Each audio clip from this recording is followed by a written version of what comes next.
आज की जो कहानी है ये है वेस्ट बंगाल की, और इस कहानी को सबसे ज्यादा शॉकिंग ये चीज बनाती है जहाँ पर ये हुई थी, मतलब वेस्ट बंगाल नहीं लेकिन एक ऑफिस में। और कहीं ना कहीं हम सबकी जिंदगी का एक बहुत बड़ा पार्ट है हमारा ऑफिस। मतलब मुझे लगता है कि हमें से कई सारे लोग तो ऐसे भी है जिनकी जिंदगी का सबसे ज्यादा समय ऑफिस में ही बीतता है। 9 घंटे की शिफ्ट होती है, खींचते खींचते कभी कभी 12 घंटे भी हो जाते हैं, और मोस्ट ऑफ द टाइम हम अपनी जिंदगी का ऑफिस को ही देते हैं। मगर क्या हो जब ऐसी ही जगह पर कुछ ऐसा होने लग जाए जो कि आपने कभी सोचा भी ना हो। जिस जगह को आप अपना कंफर्ट जोन बनाना चाहते हो वही जगह आपके लिए एक नाइटमेयर साबित हो। वेल, ये कहानी बहुत ज्यादा इंटरेस्टिंग होने वाली है जो कि हमसे शेयर करी है नंदिनी ने। Thank you so much Nandini for sharing this story. और अगर आप सबको भी अपनी कहानी या अपने किसी कलीग या दोस्त किसी की भी कहानी मुझसे शेयर करनी है तो आप दिए गए हुए मेल पर आकर अपनी कहानी शेयर कर सकते हैं। And now let's start this video. एक ऑफिस जहाँ पर हजारों की संख्या में लोग आते थे। ये कोई स्टार्टअप नहीं था या कोई छोटा ऑफिस नहीं था, एक प्रॉपर एमएनसी कंपनी थी। हर सुबह एम्प्लॉयज अपनी आईडी स्वाइप करते, लिफ्ट में रश होता और ऑफिस फ्लोर पर एक प्रोफेशनल सा एनवायरनमेंट चलता रहता। इसी ऑफिस में एक लड़की थी आयशा सेन, और आयशा का नाम इस ऑफिस में काफी पॉपुलर था। और रीजन थी उसकी पर्सनैलिटी। उसकी पर्सनैलिटी ऐसी थी कि लोग उसको बिना नोटिस करे रह ही नहीं सकते थे। एक तो काफी ज्यादा सुंदर थी, और दूसरा उसका बात करने का तरीका वो ऐसा था कि अगर आप उससे बात करना स्टार्ट करो तो आपका मन ही नहीं करेगा कॉन्वर्सेशन एंड करने का। वो सुंदर तो थी, इसलिए लोगों को कहीं ना कहीं ये भी लगता था यार इसमें तो एटीट्यूड होगा, ये हमसे बात नहीं करेगी अच्छे से, है ना। लेकिन जब वो बात करती थी तो बहुत फ्रैंक होती थी, जोक्स क्रैक करती थी और सबके साथ बहुत अच्छे से बात भी करती थी। लेकिन इन सबसे ज्यादा जो कोई चीज थी जो लोगों को उसकी तरफ अट्रैक्ट करती थी वो था उसका कॉन्फिडेंस। वो एक बहुत कॉन्फिडेंट लड़की थी। आयशा को भी पसंद था कि इस ऑफिस में उसको काफी ज्यादा अटेंशन मिलती है, और आयशा को ये चीज पसंद भी थी। आयशा को कहीं ना कहीं लगता था कि ऑफिस का सेंटर ऑफ अट्रैक्शन वही है, क्योंकि शायद लोगों ने भी बोल बोल के उसे यही जताया कि भाई आपसे सुंदर कोई नहीं है, आप जब आते हो तो लोग तो देखते रहते हैं, ऐसा करके कॉम्प्लीमेंट्स मिलते रहते हैं। तो कहीं ना कहीं उसके भी दिमाग में चीज बन गई थी, और वो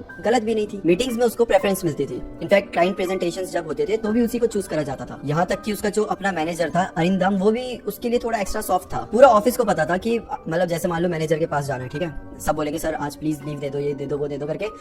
मैनेजर मना कर देगा कि नहीं बहुत ज्यादा काम है, बहुत कुछ है। लेकिन आयशा जाएगी तो उसको लीव भी मिलेगी, उसको ब्रेक भी मिलेगा। तो ये टीम वाले भी क्या करते थे ना, जब इन्हें पूरी टीम के लिए कोई बात रखनी होती थी कि सर आज तो बहुत काम है यार, ये काम नहीं हो पाएगा, तो टीम वाले आयशा को सामने कर देते थे कि तू जाके बोल, तेरी बात वो मानते हैं। फिर आयशा जाके बोलती थी और अरिंदम भी वो बात मान लेता था। आयशा को लगता था कि इस ऑफिस में कोई भी उसकी जगह नहीं ले सकता। वो अपने लुक्स, एटीट्यूड और कॉन्फिडेंस से पूरी तरीके से सिक्योर थी। लेकिन तब तक जब तक वो नई लड़की ऑफिस के गेट से अंदर नहीं आई। अब इस ऑफिस में एक न्यू लड़की की एंट्री होती है। इस लड़की का नाम था मीरा दास। इस लड़की के जो पेरेंट्स थे कोलकाता से बिलोंग करते थे, बट देन वो सिलीगुड़ी में जाके शिफ्ट हो गए थे। और अब मीरा जब बड़ी हो गई थी तो सिलीगुड़ी से आकर अब वापस कोलकाता में आई थी अपनी ऑफिस की स्टार्टिंग करने। मतलब कि काइंड ऑफ इंटर्न ही थी, तो ऐसे की तरह से बहुत ज्यादा एक्सपीरियंस था, 6-7 महीने का एक्सपीरियंस था। उसके बाद ही सीधा इस एमएनसी में आ गई थी। अब मीरा के लुक्स की बात करें तो काफी सिंपल थी, मेकअप काफी हल्का रहता था और कपड़े भी काफी डिसेंट होते थे। मगर पता नहीं क्या उसमें एक अलग सी सॉफ्टनेस थी। वो सॉफ्टनेस जो नॉर्मल नहीं लगती थी, एक काम सा प्रेजेंस जो बिना एफर्ट्स के लोगों को अट्रैक्ट कर लेता था। मेरा ऑफिस में एंटर होते ही एनवायरनमेंट में एक सब्टल सा चेंज आ गया था। टीम मेंबर्स उससे पोलाइटली मिलना शुरू करते हैं, और आयशा ने दूर से ही उसको एक बार देखा। आयशा को तुरंत समझ आ गया था कि ये लड़की उसकी जैसी ग्लैमरस तो नहीं है, बट फिर भी उसके अंदर कुछ तो डिफरेंट है। और मीरा का काम शुरू होते तो सबको शॉक रह गया था। जैसा कि मैंने बताया कि वो इंटर्न थी, उसे बहुत ज्यादा एक्सपीरियंस था नहीं, लेकिन वो एक्सट्रीमली टैलेंटेड थी। उसके हर टास्क में क्लैरिटी होती, हर प्रोजेक्ट में वो नए एंगल्स लेकर आती, और प्रेजेंटेशंस भी उसके काफी ज्यादा डिटेल्ड होते थे। इनफैक्ट जो क्लाइंट्स थे वो भी मीरा से काफी ज्यादा इंप्रेस होने लगे थे। और जो इनका मैनेजर था अरिदम, वो भी मीरा के काम से काफी इंप्रेस था, क्योंकि क्लाइंट इंप्रेस, अच्छे खासे वहाँ से फीडबैक्स आ रहे थे, तो वो भी मीरा के काम को काफी सीरियसली ले रहा था। और धीरे धीरे ऑफिस का फोकस शिफ्ट होने लगा। मीटिंग्स में मीरा को फ्रंट सीट मिलने लगी। प्रोजेक्ट्स जो पहले आयशा तक लिमिटेड थे अब डायरेक्टली मीरा को असाइन होने लगे। कोलैब कंपनीज जब विजिट करती तो उनका भी अटेंशन आयशा के बजाय मीरा की तरफ जाने लगा। ऑफिस का स्टाफ, ऑफिस के लोग, ऑफिस के इंटर्न सब मीरा के साथ बहुत कंफर्टेबल होने लगे थे। अजीब बात ये थी कि मीरा ज्यादा सोशल भी नहीं थी, बट स्टिल ऑफिस के लोग मीरा से हर टाइम बातें करते रहते, उससे पूछते रहते। ऐसा लग रहा था कि अब ऑफिस का सेंटर ऑफ अटेंशन आयशा नहीं बल्कि मीरा बन रही थी। और आयशा ये सब देख रही थी। उसको पहली बार अपनी पोजीशन हल्की लगने लगी। वो अटेंशन जो उसकी पहचान थी धीरे धीरे किसी और के पास जा रही थी। आयशा पहले तो इस चीज को इग्नोर करने की कोशिश करती है, सोचते हैं कि नई लड़की है, लोग उससे फेमिलियर नहीं है, तो बातें ज्यादा कर रहे हैं, एक बार उसको भी समय हो जाएगा तो लोग धीरे धीरे भूलने लग जाएंगे। लेकिन ऐसा नहीं था। हर दिन जैसे बीतता मीरा के नए किस्से सामने आते। लोग बोलते मीरा के अंदर ये टैलेंट भी है, सब लोग आके उसका टैलेंट देखने लग जाते। वो ड्राइंग में अच्छी थी तो कोई बोलता अरे तुमने इसका सोशल मीडिया देखा है, ड्राइंग में कितनी अच्छी है। बाकी सब भी आ गए, अरे हम भी फॉलो करेंगे। धीरे धीरे सब मीरा को फॉलो करने लग रहे हैं, धीरे धीरे हर कोई उसे मैसेज कर रहा है। तो आयशा को ये चीजें दिखने लग गई थी कि नहीं यार, ये पहले तो मैं सोच रही थी कि मीरा भी नई है, लेकिन बहुत जल्दी से लोगों का फोकस एकदम मीरा की तरफ जा रहा है। आयशा को समझ नहीं आ रहा था कि मीरा के अंदर ऐसा क्या है कि लोग उसकी तरफ अट्रैक्ट हो रहे हैं। मतलब ना तो उसके ड्रेसिंग सेंस बहुत अच्छा था, बहुत सिंपल कुर्ता और नीचे जीन्स पहन कर आती थी। उसके बोलने का तरीका भी ऐसा नहीं था कि बहुत फ्लुएंटली इंग्लिश बोल रही है, कुछ बहुत धीरे से स्लोली और बहुत कम बोलने वाली लड़की थी। तो आयशा को बहुत फ्रस्ट्रेशन हो रही थी अंदर से। ना वो ज्यादा मेकअप करती है, ना लुक्स की तरफ ज्यादा ध्यान देती है, बट स्टिल लोगों का सारा ध्यान उसी की तरफ क्यों जा रहा है। और धीरे धीरे आयशा वो फील करने लगी जो उसने अभी तक कभी फील करा ही नहीं था, जलन। धीरे धीरे आयशा को जलन फील होने लगी थी। उसे दिखने लगा था कि अब धीरे धीरे लोग आयशा को भूल रहे हैं और मीरा को चाहने लग रहे हैं। 1 महीने पहले इस ऑफिस में आयशा की जो जगह थी वहां पर अब मीरा बैठी हुई थी। आयशा को ये बिल्कुल भी एक्सेप्टेड नहीं था। ये उसके लिए सिर्फ जेलसी नहीं थी, बल्कि एक काइंड ऑफ फियर था अपनी वैल्यू खोने का। टाइम आगे बढ़ता गया और ऑफिस के अंदर एक साइलेंट सा शिफ्ट हो चुका था। जो क्लोजनेस पहले आयशा और मैनेजर अरिंदम के बीच में थी, वो धीरे धीरे मीरा के अराउंड सेटल होती जा रही थी। अरिंदम पहले तो आयशा को हर मीटिंग में सपोर्ट करता था, हर प्रोजेक्ट्स में उसको प्रायोरिटी देता था, बट अब वही अटेंशन मीरा को मिलने लगी थी। और सबसे सरप्राइजिंग बात तो ये थी कि मीरा ने कभी एक्स्ट्रा ट्राई भी नहीं करा। वो बस अपना काम करती और वो काम इतना अच्छा और इतने डिटेल में होता था कि उसको इग्नोर करना इम्पॉसिबल था। ऑफिस में मीरा को आए अब 6-7 महीने हो चुके थे और अब बारी आती है प्रमोशन की। एंड गेस व्हाट, प्रमोशन मिलता है मीरा को, जो कि आयशा सोचे बैठी थी कि उसको ही मिलेगा, क्योंकि उसने पहले टाइम में बहुत कुछ करा। जितनी ब्रांड कोलैब्स होती थी वो आयशा संभालती थी, जितनी भी प्रेजेंटेशंस होते थे वो आयशा करती थी। तो उसके हिसाब से तो सबसे ज्यादा काम उसने करा है और सबसे ज्यादा इंप्रेसिव काम भी उसी का है। लेकिन जब प्रमोशन होती है मीरा की तो आयशा बौखला जाती है। आयशा के लिए ये बात सीधा उसके ईगो पर तमाचा थी। लेट ज्वाइन करने वाली लड़की, जिसे वो शुरू में सीरियसली भी नहीं लेती थी, आज प्रमोशन ले रही है और आयशा खुद वहीं के वहीं खड़ी है। आयशा की जेलसी अब बहुत ज्यादा बढ़ चुकी थी। उसे लगने लगा था कि मीरा उससे सब कुछ छीन रही है, उसकी अटेंशन, पोजीशन, रिस्पेक्ट, सब कुछ। और आयशा ने वो करना शुरू कर दिया जो कि किसी ने सोचा ही नहीं था। आयशा ने वहां पर पॉलिटिक्स खेलना शुरू करा। इनफैक्ट पॉलिटिक्स नहीं, डर्टी पॉलिटिक्स। आयशा मीरा के बारे में कहानियां बनाने लगी, र्यूमर्स स्प्रेड करने लगी, वो चीजें जो कभी हुई भी नहीं थी। आयशा उन चीजों को चुपचाप से लोगों के बीच में फैलाने लगी। सबसे पहले जब प्रमोशन हुआ तो आयशा ने ये बोला कि मीरा की प्रमोशन उसके काम की वजह से नहीं हुई है, बल्कि उसकी प्रमोशन हुई है क्योंकि वो हमारे मैनेजर से बहुत ज्यादा क्लोज है। वहाँ के जितने भी एम्प्लॉइज थे उन्होंने ये सब सुनकर बहुत शॉकिंग से रिएक्शन दिए और ये बात घूमते घूमते मीरा तक भी पहुंची। मीरा ने ये चीजें इग्नोर करी। उसे लगा ठीक है, थोड़ी बहुत बातें हैं, बाद में खत्म हो जाएंगी। पर आयशा यहाँ पर रुकने वाली नहीं थी। उसने धीरे धीरे और छोटे छोटे र्यूमर सर्कुलेट करना शुरू करे, जैसे कि मीरा लेट आवर्स मैनेजर के कैबिन में ज्यादा टाइम स्पेंड करती है। मीरा तो अटेंशन की भूखी है, उसे देखना कभी भी हमेशा अटेंशन मांगती रहती है। और मीरा की ये जो प्रमोशन हो रही है, उसकी पोजीशन जो बढ़ रही है, ये बिल्कुल नॉर्मल नहीं है। धीरे धीरे आयशा और ज्यादा गंदी बातें करने लगी और ज्यादा डर्टी पॉलिटिक्स खेलने लगी। और हद तो तब हो गई जब उसने एक ऐसा र्यूमर फैलाने की कोशिश करी जिसे सुनकर तो हर कोई हैरान हो गया। आयशा बताती है कि मीरा और उनके मैनेजर अरिंदम का अफेयर चल रहा है। ये सब सुनकर वहाँ पे लोग हैरान रह गए थे। एम्प्लॉयज के बीच जो मैनेजर के लिए ट्रस्ट था वो बिल्कुल टूट चुका था, क्योंकि अगर अपना मैनेजर या अपने जूनियर के साथ ये सब करने लग जाए तो वहाँ पे जितनी भी लड़कियां होंगी वो तो बहुत, उनके लिए सिचुएशन बहुत ऑकवर्ड और बहुत अजीब हो जाएगी। और ये बातें आग की तरह फैलने लगी। और अरिंदम को जब ये बात पता चली वो लिटरली बहुत गुस्सा हो चुका था। उसका नाम, उसकी रेपुटेशन कोई तो बहुत गंदे तरीके से उछाल रहा था। और सबसे बुरी बात कि एक जूनियर, एक बेचारी एम्प्लॉय जो कि कहीं सिलीगुड़ी से आई है और उसका नाम इतने गंदे तरीके से जोड़ा जा रहा है, भी रिस्पेक्ट की तो धज्जियां ही उड़ाई जा रही है ना। तो अरिंदम को ये बात बिल्कुल पसंद नहीं आई। अरिंदम सीधा जाता है एचआर के पास, एचआर को सारी बातें बताता है और बोलता है मुझे बताओ कि ये किसने फैलाया। अब उनसे सवाल पूछना शुरू होते हैं और धीरे धीरे एक ही नाम था जो सबकी जुबान पे आ रहा था, वो था आयशा सेन। जब मैनेजर को ये बात पता चलती है ना, वो तो मतलब बिल्कुल डिसबिलीफ में था। जिस लड़की को उसने इतना सपोर्ट करा था, जिस लड़की की वो बात भी आराम से मान लेता था, वही लड़की उसके बारे में ये सब बातें फैला रही थी। अरिंदम आयशा को अपने कैबिन में बुलाता है। आयशा कैबिन में जाती है और जब आयशा अरिंदम को देखती है ना तो उसके चेहरे पे क्लियर दिख रहा था कि वो कितना ज्यादा गुस्से में था और कितना ज्यादा डिसअपॉइंटेड था। अरिंदम बिना कुछ बताए, बिना कुछ बोले सिर्फ एक लाइन बोलता है, Ayesha Sen you are terminated from the company. ये शब्द सुनते ही आयशा पूरी तरीके से फ्रीज हो जाती है। उसे समझ ही नहीं आ रहा था कि वो करे तो करे क्या, भांडा तो फूट चुका है। और ऊपर से ये वही कंपनी थी जहाँ एक टाइम पर आयशा को कहीं क्वीन की तरह रखा जाता था। मतलब समझ रहे हो, उसे तो लगता था कि इस कंपनी से उसको कभी निकाल ही नहीं सकता कोई। इनफैक्ट अगर कोई उसके खिलाफ होगा तो उसको जरूर निकाल दिया जाएगा। लेकिन आज के टाइम पर उसी कंपनी में से आयशा को निकाला जा रहा था। अब आयशा बहुत ज्यादा माफी मांगने लग जाती है, मीरा के पास जाती है, मीरा प्लीज मुझे माफ कर दो, मेरे पता नहीं दिमाग में क्या आ रहा था, मैं क्यों ये सब बोला, मैं बस, मेरा इंटेंशन वो नहीं था, मैंने तो बस ऐसे हंसी मजाक में बोल दिया। बार बार यही बात बोले जा रही थी, मैनेजर के पास जा रही थी कि प्लीज मैं तो हंसी मजाक में कह रही थी, लोगों ने सीरियस ले लिया, ब्ला ब्ला ब्ला। वेल फाइनली आयशा को वापस से कंपनी में रख लिया जाता है। उस वक्त सबको यही लगा कि चीजें अब यहाँ पर खत्म हो चुकी है, पर किसी को आइडिया नहीं था कि आगे क्या होने वाला था। अच्छा, मैं एक बात बताना भूल गया। आयशा एक पीजी में रहा करती थी जो कि इस कंपनी के पास ही था और इस पीजी में इस कंपनी के बहुत सारे एम्प्लॉयज रहा करते थे, ठीक है, क्योंकि ये कंपनी के पास ही था, तो सब यहीं पे ले लेते थे अपने लिए रूम। और ये पूरे पीजी में करीबन 7-8 बिल्डिंग्स थी। तो एक बिल्डिंग थी, यहाँ पे आयशा रहती थी, उसकी कुछ दोस्त रहती थी सेम ऑफिस से, और जो दूसरी बिल्डिंग थी वहाँ पर मीरा रहा करती थी। और इन दोनों बिल्डिंग के बीच में जो डिस्टेंस था वो करीबन 500 मीटर का था। अच्छा, आयशा अब जॉब वापस कंटिन्यू कर रही थी, और पहले 3-4 महीने तो सरप्राइजिंगली बिल्कुल नॉर्मल निकल गए। वो अपना काम करती, चुपचाप आके बैठी रहती, 9 to 5 जो भी उसकी टाइम होती थी वो वहाँ पर जॉब करती और फिर चुपचाप अपने पीजी में चले जाती। आयशा जब मीरा को भी देखती थी तो अब कोई जलन नहीं, गुस्सा नहीं, कुछ भी नहीं, बस एक छोटी सी स्माइल देती थी और अपना काम करने वापस बैठ जाती थी। ऑफिस वालों को भी लगने लगा may be Ayesha has changed, लेकिन चेंज का मतलब हर बार पॉजिटिव चेंज नहीं होता, क्योंकि आयशा खुद तो बहुत नेचुरल बिहेव कर रही थी, बिल्कुल नॉर्मल, लेकिन जो उसका रूटीन था वो काफी अटपटा लगने लगा था लोगों को, जो कि लोगों ने धीरे धीरे नोटिस करना शुरू कर दिया था।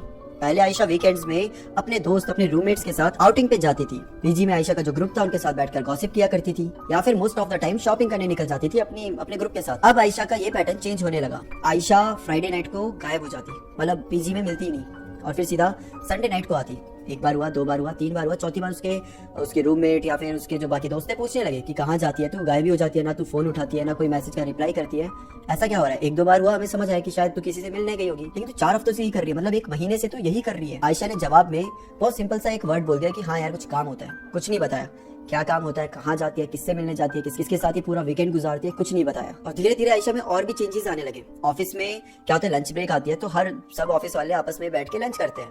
पहले भी आयशा ये करती थी, आयशा एक पूरा ग्रुप होता था, उनके साथ बैठ के लंच करती थी। लंच करने के बाद थोड़ा सा यहाँ वहाँ घूम लेते थे, टहल लेते थे, और ऑफिस खत्म होने के बाद भी ये लोग मिलकर कुछ ना कुछ प्लान करते थे। लेकिन अब आयशा लंच भी अकेले कर रही है, अब टहल भी नहीं रही, और ऑफिस खत्म होते ही वो सीधा घर चले जाती है। दोस्त रोकने की कोशिश भी करते हैं कि रुक जा, कहाँ जा रही है। आयशा कुछ नहीं बताती, बस चली जाती है। पीजी वाली लड़कियां तो कहने लगी कि यार आयशा पहले कितनी ओपन थी, अब तो वो पहली वाली आयशा लगती ही नहीं है, ऐसा लगता है कि बस कोई और इंसान है। और सबसे ज्यादा जो स्ट्रेंज बात थी वो ये थी कि आयशा ने अपने रूममेट के साथ रहना भी सडनली बंद कर दिया था। जो लड़की उसके साथ रूम शेयर करती थी वो एक दिन देखती है कि आयशा बहुत शांति से आती है, अपने कपड़े, अपने बुक्स, अपनी कॉस्मेटिक्स सब कुछ पैक कर रही होती है। उसकी रूममेट उससे पूछती है कि शिफ्ट हो रही हो, और आयशा सिर्फ एक चीज बोलती है कि हाँ मुझे प्राइवेसी चाहिए, और फिर वो इसी बिल्डिंग के दूसरे रूम में जाकर शिफ्ट हो जाती है। अब आयशा अकेले एक पूरे रूम में रहने लगी थी। उसके रूम का दरवाजा हमेशा बंद रहता, कर्टेन्स हमेशा चढ़े हुए होते, और रात में उसके रूम से कभी कभी बहुत हल्की सी चैंटिंग की आवाज सुनाई देने लगती। रूममेट्स को पहले लगा कि मोबाइल में कुछ देख रही होगी या फिर स्पीकर में या टीवी में कुछ देख रही होगी, लेकिन धीरे धीरे उन्हें समझ आने लगा कि ना तो ये आवाज मोबाइल की है, और स्पीकर और टीवी तो उसके रूम में था ही नहीं। आयशा ऑफिस में भी बहुत ब्लैंक रहने लगी थी, बस आती, अपने ईयरफोन्स लगाती एंड देन काम करती रहती, किसी से कुछ बातचीत नहीं, किसी से कुछ भी नहीं। मतलब ऐसा लगने लगा था, दूसरों से बात करने में इतना इंटरेस्टेड लगती थी। अब आयशा बिल्कुल डिसइंटरेस्टेड है, उसका किसी चीज में इंटरेस्ट नहीं है। अच्छा ठीक है, धीरे धीरे लोग इस बात से आदी होने लगे। जहाँ वो वीकेंड में गायब होती थी तो सब पूछते थे कि तू कहाँ जाती है, तू ठीक तो है ना, तेरा कुछ हो तो नहीं रहा, तू हमें बता।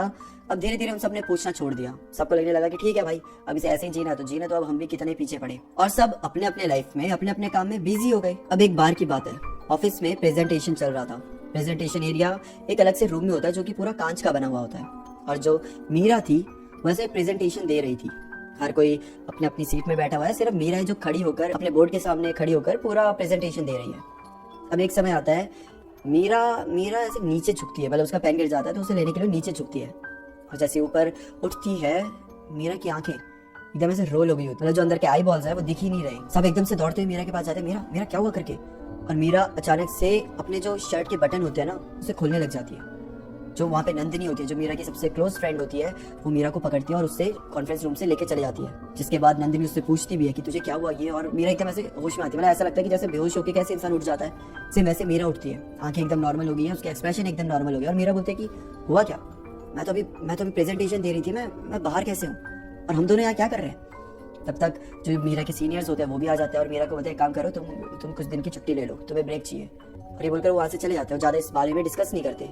मेरा को भी समझ नहीं आता कि अचानक से मैं अभी प्रेजेंटेशन दे रही थी, अचानक से सब आकर मुझे बोल रहे कि तुम छुट्टी ले लो, ब्रेक चाहिए, थक गई होगी, चल क्या रहा है। अभी नंदिनी मीरा को सब चीजें समझा ही रही होती है कि तभी मीरा एकदम से ऐसे ऊपर की तरफ देखती है, ऐसे जो सीलिंग होती है उसकी तरफ देखती है, और वापस से जब नीचे देखती है तो उसकी आंखें पूरी सफेद हो गई थी, और मीरा नंदिनी को देखकर बहुत अजीब तरीके से हंस रही थी। नंदिनी ने पहली बार मीरा को इस हालत में देखा था। मीरा की जो गर्दन की यहाँ से वेन्स थी ना, वो भी इतनी ज्यादा स्ट्रेच हो गई थी कि ऐसा लग रहा किसी भी वक्त फट सकती है। मीरा नंदिनी को साइड करके वापस से वहां पर जाती है जहाँ उसका कंप्यूटर रखा हुआ था, मतलब जहाँ पूरा स्टाफ था, उनके बीच चले जाती है और अपने पेन को उठाकर अपने हाथ में मारने लग जाती है।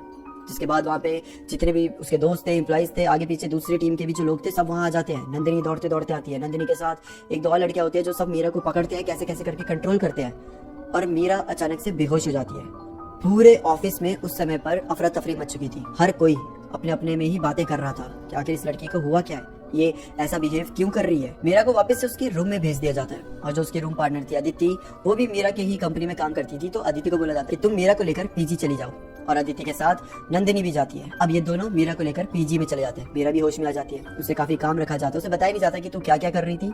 उसको बस ये बोला जाता है कि तू बेहोश हो गई थी। जिसके बाद अब ये तीनों पीजी के रूम में पहुंच गए हैं। मीरा अभी भी बिल्कुल कम्प्लीटली कंफ्यूज और शॉक थी। उसे समझ नहीं आ रहा था कि उसके साथ हुआ क्या। और अब रूम के अंदर अदिति और नंदिनी धीरे धीरे मीरा को समझाने लगी, मीरा मीरा बस काम हो जाओ, ये सब एक एक्सीडेंट था, तुम्हारा कंट्रोल थोड़ा सा लूज हो गया था, तुम टेंशन मत लो। मीरा इनकी बातें सुन तो रही थी, लेकिन उसका दिमाग अंदर से बिल्कुल डिस्टर्ब था। उसे समझ नहीं आ रहा था कि ये क्या कहना चाह रहे हैं। अच्छा, अगली सुबह होती है और अदिति और नंदिनी की आंखें खुलती है लोगों के चिल्लाने की वजह से। दरअसल बाहर बहुत ज्यादा शोर मच रहा था। जैसे दोनों उठती है देखती है तो मीरा इनके बगल में नहीं थी, जो कि इनके बीच में सोई हुई थी। जब ये दोनों दौड़ते हुए बाहर जाती है तो देखती है कि बाहर मीरा होती है। उसने अपनी पूरी बॉडी में हल्दी और मिर्च पाउडर लगा के रखा था, पूरे मतलब फेस तक में उसने मिर्च पाउडर लगाया हुआ था, और बार बार या तो रो रही थी या तो चिल्ला रही थी, और यहाँ से वहाँ भागे जा रही थी।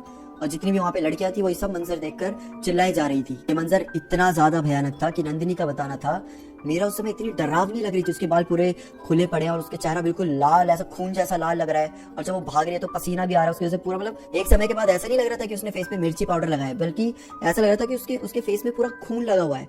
इतना ज्यादा डरावना मंजर था। मीरा एक चुड़ैल जैसी लग रही थी। अब जो पीजी की केयर टेकर होती है वो मीरा के घर में फोन भी करती है। अब मीरा सिलीगुड़ी की रहने वाली थी, तो उसके घर वालों का पीजी तक आने में बहुत समय लगना था। अब जो केयर टेकर थी उसको और पीजी में जितने भी लोग मौजूद थे उन सबको कहीं ना कहीं पता लग गया था कि मीरा के अंदर कुछ तो है, कुछ ऐसा जो ना तो डॉक्टर निकाल सकते हैं और ना ही वहाँ पे जितने भी लोग दवाई ववाई देकर उसको ठीक कर सकते हैं। अब जो केयर टेकर होती है वो कॉल करके किसी को तो बुलाती है, कोई तो औरत होती है, लेकिन ऐसा लग रहा था कि वो औरत को इन सब चीजों के बारे में पता था, उसको इन सब के बारे में नॉलेज था। तो वो औरत आती है, मीरा को बाकी सारी लड़कियां पकड़ती है। ठीक है, अभी तक मीरा बिल्कुल कंट्रोल में नहीं है, वो छूटने की कोशिश कर रही है, चिल्ला रही है, गाना गा रही है, बीच में कुछ ना कुछ तो कर रही है। अब जो केयर टेकर के साथ औरत आई थी वो आती है। एक बहुत अजीब सा टीका होता है, मतलब ना लाल कलर का होता है ना वो ऑरेंज कलर का होता है, अजीब सा पर्पल सा कलर का होता है। वो लेती है और मीरा के ऐसे माथे में लगा देती है, और वो टीका लगाते ही मीरा एकदम से शांत हो जाती है। उसकी सांसें बहुत तेजी से चल रही थी, लेकिन उसकी पूरी बॉडी ढीली पड़ गई थी, उसने आंखें भी बंद कर ली थी। इसके बाद वो औरत मीरा को बोलती है कि मेरे साथ चलो। वो औरत आगे आगे जाती है, मीरा उसके पीछे पीछे, वही आंखें बंद करी हुई है, बॉडी ढीली ढीली, और बस चले जा रही है ऐसे ऐसे करते हुए, उसके पीछे पीछे जाने लगती है। सामने एक रूम के अंदर वो औरत ले जाती है मीरा को और बोलती है कि अब इस रूम में बैठ जाओ। मीरा चुपचाप उस रूम में बैठ जाती है। जैसा जैसा वो औरत कह रही थी मीरा वैसा वैसा कर रही थी। इसके बाद वो औरत इन सबको बोलती है कि मैं मीरा को अपने साथ ले जा रही हूँ, मैं कल इसे लेकर आऊंगी और आप सबको डरने की कोई जरूरत नहीं है, कल तक मीरा एकदम सही सलामत मिलेगी। एंड देन वो औरत मीरा को अपने साथ ले जाती है। अदिति और नंदिनी ने बोलते हैं कि हम भी साथ चलें, तो औरत मना कर देती है, बोलते हैं कि नहीं बेटा, आपकी जरूरत नहीं है, आप यहीं रुको, आप अपना काम करो, मैं मीरा का पूरा ध्यान रखूंगी, डोंट वरी।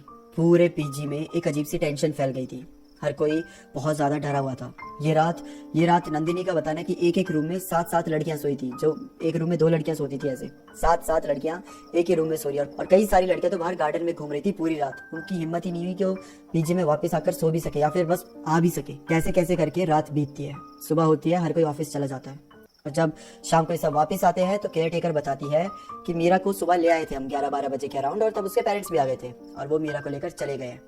पीजी में जितनी लड़कियां थी पूछती है कि हुआ क्या था, मीरा ऐसा बिहेव क्यों कर रही थी, और तब पीजी की केयर टेकर बताती है कि मीरा के ऊपर काला जादू करा गया था, और वो अभी से नहीं बल्कि पिछले 2 महीने से हो रहा था। नंदिनी का बताना था कि जब ये बात डिस्क्लोज हुई, जब इन्हें पता चला कि मीरा के ऊपर काला जादू हुआ, तो सबके दिमाग में एक ही समय पर एक ही नाम आया, वो था आयशा। अब धीरे धीरे बात ऑफिस में फैल जाती है कि मीरा के ऊपर काला जादू हुआ था, और ऐसे ही कुछ दिन बीत जाते हैं और एकदम सडनली आयशा भी ऑफिस आना बंद कर देती है, और करीबन 2 हफ्ते तक आयशा का कोई पता ही नहीं होता। वो कहाँ पर है, क्या कर रही है, क्यों ऑफिस नहीं आ रही, किसी को नहीं पता। ऑफिस के थ्रू उसको कांटेक्ट करने की भी कोशिश करी जाती है, मगर आयशा का कोई रिस्पॉन्स नहीं आता, और तब से लेकर आज तक आयशा का कुछ पता नहीं है। किसी को नहीं पता कि आयशा कहाँ गई। उसके सोशल मीडिया अकाउंट्स डीएक्टिवेट हो चुके हैं, व्हाट्सएप नंबर या नॉर्मल नंबर जो था वो भी अब पूरी तरीके से अनरीचेबल हो चुका है। ऐसा लगता है कि उसने सिम निकाल के फेंक दी है। ना तो उसने इस ऑफिस से कोई एक्सपीरियंस लेटर लिया, ना ही कुछ, बस रातों रात आयशा गायब हो गई।